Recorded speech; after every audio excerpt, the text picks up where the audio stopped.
बिस्मिल्लाहिर्रहमानिर्रहीम। अस्सलाम वालेकुम नाज़रीन, आप यूट्यूब चैनल देख रहे हैं, मैं इमरान खान हूं। नाज़रीन, जो मैं अब आपको खबर देने वाला हूं इसने एक्चुअली हुकूमत को हिलाकर रख दिया। ये आप जब वीलॉग सुन रहे हैं तो आज 3 तारीख है, 3 अक्टूबर, और जो मैं बात आपको बता रहा हूं ये 1 अक्टूबर को लेट नाइट, क्योंकि 1 अक्टूबर को ज्यादा लड़ाई हुई थी आजाद कश्मीर में और गोली भी चली थी, बहुत ज्यादा शेलिंग भी हुई थी। फिर कल का दिन जो 2 अक्टूबर का है उसमें बहुत बड़े बड़े काफिले हमने मुजफ्फराबाद की तरफ बढ़ते हुए देखे, और कल हंगामी तौर पर हुकूमती मुज़ाकराती टीमें फौरी तौर पे आज़ाद कश्मीर पहुंची और उन्होंने जो कमेटी के लोग हैं जो दूसरी जानिब से आए थे अवामी एक्शन कमेटी के, उनसे मुज़ाकरात भी किए। अब ये सब कुछ अचानक क्यों हुआ? ये परसों रात को जो इंटेलिजेंस एजेंसियों ने एक रिपोर्ट बनाई थी वो रिपोर्ट भिजवाई गई फौरी तौर पे इस्लामाबाद में जब वो रिपोर्ट मौसूल हुई तो रात के वक्त वजीर आजम पाकिस्तान को जो है वो ये रिपोर्ट पहुंचाई गई, और उसके बाद आपने देखा कि वजीर आजम ने भी एक स्टेटमेंट जारी हुआ। फिर आपने देखा वजीर इत्तलात का एक स्टेटमेंट आया कि वजीर आजम ने नोटिस ले लिया है और फलानी चीजें करने के लिए फौरी तौर पर कहा गया है। लोगों से दरखास्त किया कि पुरअमन रहे, पुरअमन एहतजाज सबका हक है और एहतजाज करना आईनी और कानूनी हक है। इस किस्म की बातें उन्होंने करना शुरू कर दी। जो लोग उससे पहले धमकियां दे रहे थे, बार कुटाई की बात कर रहे थे, उससे पहले राणा सनाउल्लाह ने कहा था कि जी ये तो इंडियन एजेंट है, और जो टाउट्स हैं उनके जरिए से पाकिस्तान का जो एस्टेब्लिशमेंट का अपना डिजिटल मीडिया है या एस्टेब्लिशमेंट क्यों पहचाने जाते हैं, सब पता है, सबको आइडिया है कि ये अकाउंट पाकिस्तान की मिलिट्री एस्टेब्लिशमेंट डील कर रही है, ये उनके ईमा पे काम करते हैं। तो उन लोगों ने ये बयानियां फैलाना शुरू कर दिया था, उनमें कोई दानिशवर और कोई सहाफी भी शामिल कर दिए गए थे कि जनाब गद्दारियों के सर्टिफिकेट बांटे। तो जो मुहिब्बे वतन कश्मीरी है उनके ऊपर यह भी किया जा रहा था। 1 तारीख को यह सब कुछ हो रहा था। 1 तारीख पे 29, 30 तारीख, फिर 1 तारीख, इसमें बहुत ज्यादा ताकत का इस्तेमाल किया गया 3 दिनों तक।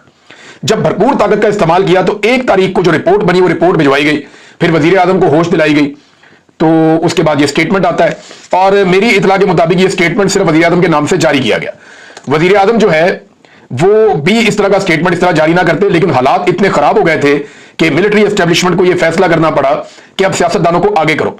उस रिपोर्ट में ऐसा क्या था, चंद चीजें मुझे पता चली, मैं आपके सामने रख देता हूं। नंबर 1, उस रिपोर्ट में यह भी बताया गया कि ताकत का इस्तेमाल आजाद कश्मीर में अब तक मुकम्मल नाकाम होता हुआ दिखाई दे रहा है।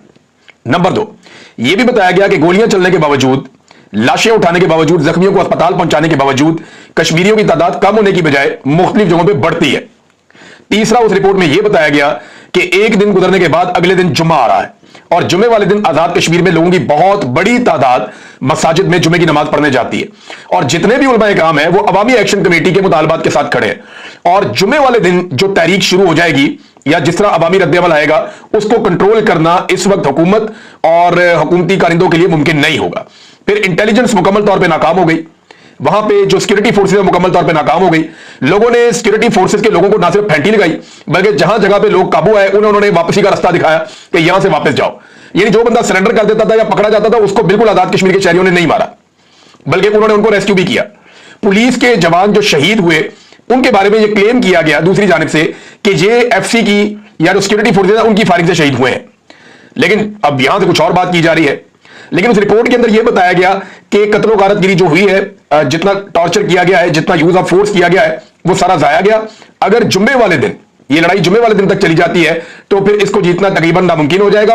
और लोगों ने किया गया, लोगों ने पुलिस वालों के कपड़े उतार के वहां तारों पर टांगे हुए, उनके जनाब उनका सामान छीन लिया, उनके जूते छीन लिए, उनकी पैंटें उतरवा दी, उनकी शर्टें उतरवा दी, उनका बाकी सामान जो है उनको जो जिससे मार कुटाई करते हैं वो सारा लोगों ने वहां पे पूरा एक एरिया बनाया हुआ जहां सजाया हुआ है कश्मीर के अवाम ने, और दिखा रहे हैं सबको ये हमें मारने आए थे, देखो इनका सामान ये पड़ा हुआ, हमने इनको भेज दिया। तो कश्मीरियों ने बिल्कुल डिफरेंट तरीके से आपस में इत्तेफाक कायम रखते हुए उन्होंने मुकाबला किया, और ये निहत्ते भी थे और पुरअमन भी थे। अब क्योंकि कश्मीर एक बड़ा हसास इलाका है, मकबूजा कश्मीर का केस पाकिस्तान लगभग 75 साल से लड़ रहा है अक़वाम मुत्तहिदा में। 1948 से यह मामला पेंडिंग चला आ रहा है, और अक़वाम मुत्तहिदा के अंदर 48 में एक जंग भी हुई थी पाकिस्तान इंडिया की, और जो कश्मीर आजाद है ये मुजाहिदीन ने आजाद करवाया था। कश्मीर के लोगों ने खुद जोर लगाया था, बहुत सारे मुजाहिदीन खैबर पख्तूनख्वा से गए थे, तब ये जितना इलाका आजाद है आजाद हुआ था। अब पाकिस्तान का मुकदमा मकबूजा कश्मीर का है, अगर यहां पे भी उसी तरह के हालात मजीद पैदा हो जाते हैं तो पाकिस्तान के उस मुकदमे का भी बेड़ा गर्क हो जाएगा और पाकिस्तान की बड़ी आलमी सतह पे बदनामी भी हो जाएगी, और फिर कश्मीर को पाकिस्तान के साथ जोड़कर रखना भी एक मुश्किल चीज बन जाएगी। फिर ये जो कत्लो गारतगिरी हो रही है इसके नतीजे में यह भी बताया गया रिपोर्ट के अंदर कि कश्मीरियों के अंदर नफरत बढ़ती चली जा रही है, और वो अब ऐसे नारे लगा रहे हैं जो सिक्योरिटी फोर्सेज के खिलाफ है, और आने वाले वक्त में वहां पे सिक्योरिटी फोर्सेज के लिए मुश्किलात कम नहीं होंगी, बहुत बढ़ती चली जाएगी।